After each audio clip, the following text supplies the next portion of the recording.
সবাইকে ঈদের অনেক অনেক শুভেচ্ছা। ঈদ মোবারক। তো কেমন কাটছে আপনাদের ঈদ? আসসালামু আলাইকুম। ঈদ মোবারক। ঈদ ঈদ ঈদ ঈদ ঈদ এসেছে, ঈদ মোবারক ঈদ। তো এবার ঈদে প্রায় 13 থেকে 14টা সিনেমা মুক্তি পাওয়ার কথা থাকলেও মুক্তি পেয়েছে মাত্র 5টা সিনেমা।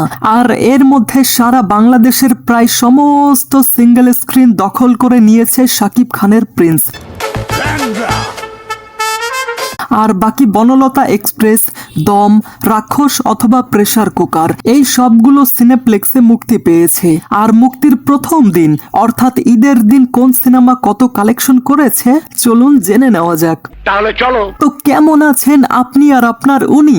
হাই, আমি জনি। চলুন শুরু করি। ওকে, প্রথমেই বলি এই ঈদে প্রেসার কুকার কেমন সিটি মারলো। দেখুন, দেরিতে শো পাওয়ার পরও প্রথম দিনে মোটামুটি ভালোই কালেকশন তুলেছে রায়হান রাফির এই প্রেসার কুকার। গতকাল অর্থাৎ ঈদের দিন সিনেপ্লেক্সে 12টি এবং লায়ন সিনেমাসে 2টি মিলিয়ে সিনেমাটির টোটাল শো চলেছে 14টি। আর এর মধ্যে একটা শো অলমোস্ট হাউসফুল ছিল। সব মিলিয়ে অর্থাৎ টোটাল 14টা শো মিলিয়ে প্রথম দিনে প্রেসার কুকার কালেকশন করেছে 6,12,000 টাকা। পাশাপাশি এটা অডিয়েন্সদের কাছ থেকেও অনেক ভালো রেসপন্স পাচ্ছে, বিশেষ করে ফ্যামিলি অডিয়েন্স। নেক্সট, এবার জানা যাক তানিম নূরের বনলতা এক্সপ্রেস স্টেশন থেকে কত দূর পৌঁছালো। দেখুন, ট্রেইলার মুক্তি পাওয়ার পর এটা অনেক পজিটিভ রেসপন্স পায়। আর যেহেতু এটা হুমায়ুন আহমেদ স্যারের উপন্যাস থেকে অনুপ্রাণিত, তাই এটার কন্টেন্ট নিয়ে কোনো সন্দেহ তো থাকবেই না। এক ঝাঁক তারকা নিয়ে বানানো এই সিনেমা মাল্টিপ্লেক্সে এই বছরের দ্বিতীয় সর্বোচ্চ ওপেনিং তুলে নিয়েছে। নিঃসন্দেহে এটা একটা দুর্দান্ত শুরু। পাশাপাশি এটা অনেক বেশি পজিটিভ রিভিউ পাচ্ছে, যেটা এই সিনেমাকে লং রানে বহুদূর নিয়ে যাওয়ার পটেনশিয়াল রাখে। তো গতকাল অর্থাৎ ঈদের দিন স্টার সিনেপ্লেক্সে 20টি এবং লায়ন সিনেমাসে 1টি মিলিয়ে বনলতা এক্সপ্রেসের টোটাল শো চলেছে 21টি। এর মধ্যে 17টা ছিল হাউসফুল আর অলমোস্ট একটা শো ফুল ছিল। আর বনলতা এক্সপ্রেস ঈদের দিন অর্থাৎ গতকাল এই টোটাল 21টা শো থেকে কালেক্ট করেছে 20,40,000 টাকা, যেটা অনেক ফেয়ার কালেকশন। তো আপনার কি মনে হয় এটা উৎসবের মতো কালেকশন করতে পারবে? নেক্সট, এবার দেখা যাক চঞ্চল চৌধুরী এবং আফরান নিশোর দম কত দূর। দেখুন, আফরান নিশো তৃতীয়বারের মতো বড় পর্দায় আসছেন আর এটার জন্য অনেক অডিয়েন্স অনেক এক্সাইটেড ছিল। আর এই সিনেমার সঙ্গে রয়েছে ইন্ডিয়ান প্রযোজনা সংস্থা SVF। যাই হোক, তো মাল্টিপ্লেক্সে ধামাকাদার শুরু করেছে আফরান নিশো স্টারার দম। এমনকি মাল্টিপ্লেক্সে এই বছরের সর্বোচ্চ ওপেনিং তুলে নিয়েছে এই সিনেমা এবং আমি দেখলাম এটা অনেক ভালোই রিভিউ পাচ্ছে। তবে দেখার বিষয় এটা যে লং টার্মে এটা কেমন করে। গতকাল অর্থাৎ ঈদের দিন স্টার সিনেপ্লেক্সে টোটাল 25টা এবং লায়ন সিনেমাসে 2টি মিলিয়ে সিনেমাটির টোটাল শো চলেছে 27টা।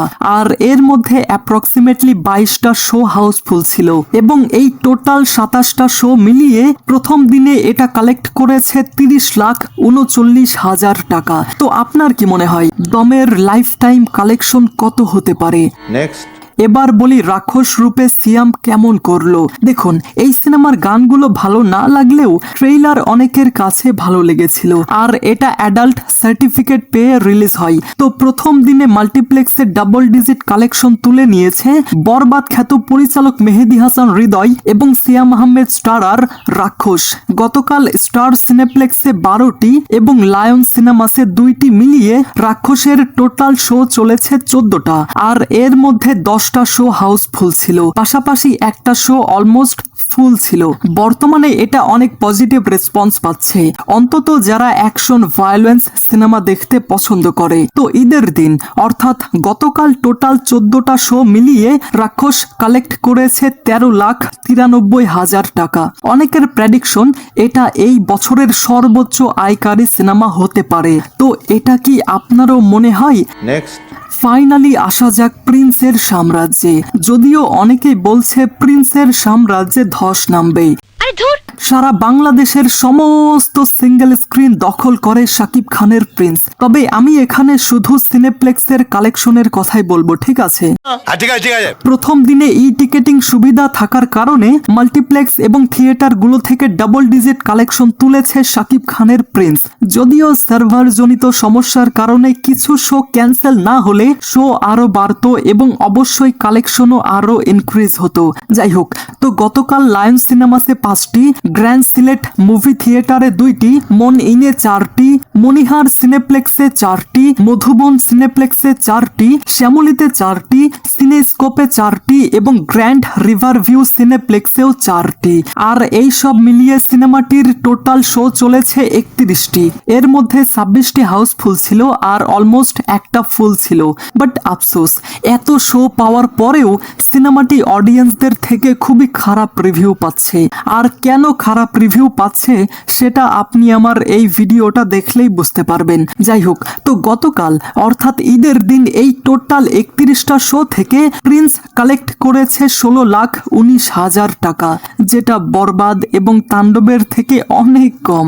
যেখানে বরবাদ প্রথম দিন কালেকশন করেছিল 29,15,000 টাকা, সেখানে তাণ্ডব আরো ইনক্রিজ হয়ে 36,74,000 টাকা কালেকশন করে। বাট প্রিন্সের সঙ্গে অনেক খারাপ হয়েছে। আর বলো না ভাই। বর্তমানে সোশ্যাল মিডিয়ায় এই সিনেমা নিয়ে যেই পরিমাণ নেগেটিভিটি ছড়িয়ে পড়েছে তাতে মনে হয় না এটার কালেকশন অনেক দূর পর্যন্ত এগোবে। দেখা যাক। তো এগুলো ছিল এবার ঈদে মুক্তি পাওয়া ঢালিউডের 5টা সিনেমার মাল্টিপ্লেক্সের কালেকশন। আপনার কি মনে হয় এবার ঈদে কোন সিনেমা বাজিমাত করবে, কোন সিনেমা আন্ডাররেটেড হবে আর কোন সিনেমা সর্বোচ্চ আয়কারী তকমা পাবে? আপনাদের মতামত অবশ্যই কমেন্টে জানাবেন। ঠিক আছে। Thanks for watching guys.